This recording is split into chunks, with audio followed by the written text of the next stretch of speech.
ذرا سوچئے، ایک لیڈر کو ملک کے سب سے امیر صوبے کا گورنر بنایا جاتا ہے اور ٹھیک 1 سال بعد وہ گورنر بھی غائب اور صوبے کی ساری دولت بھی غائب۔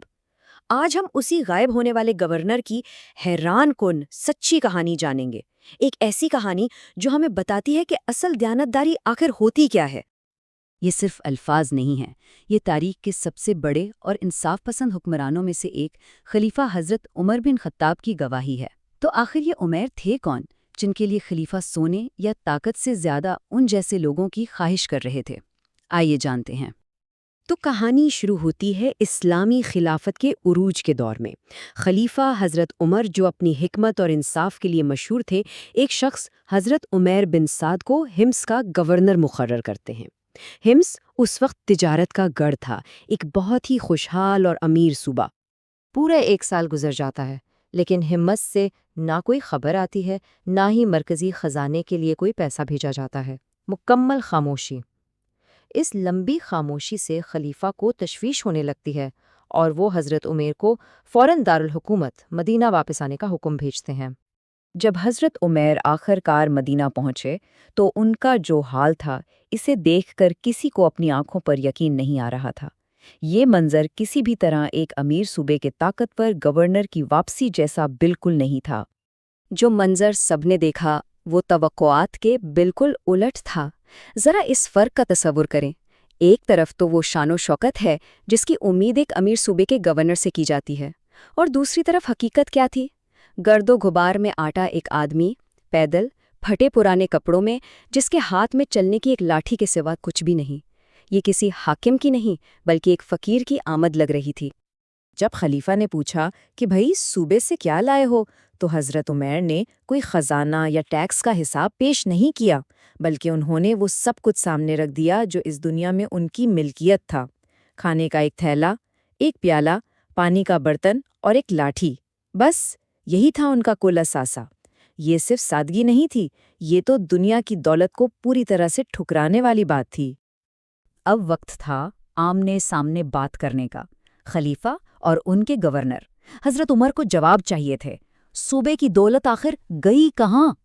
خلیفہ حضرت عمر نے اپنا سوال پھر دہرایا۔ وہ صوبے کی آمدنی کا حساب چاہتے تھے، وہ جاننا چاہتے تھے کہ آخر ماجرا کیا ہے۔ حضرت عمیر کا جواب جتنا سادہ تھا اتنا ہی حیران کر دینے والا۔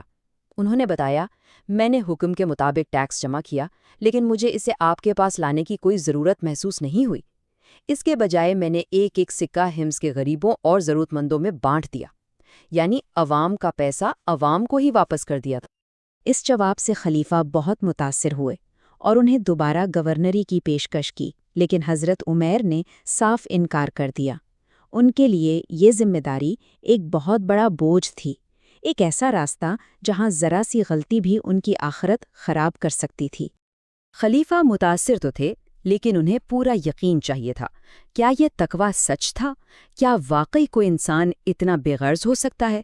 انہوں نے حضرت عمیر کی دیانتداری کو ایک آخری خفیہ امتحان سے گزارنے کا فیصلہ کیا، ایک ایسا ٹیسٹ جس کے بارے میں کسی کو خبر نہیں ہونی چاہیے تھی۔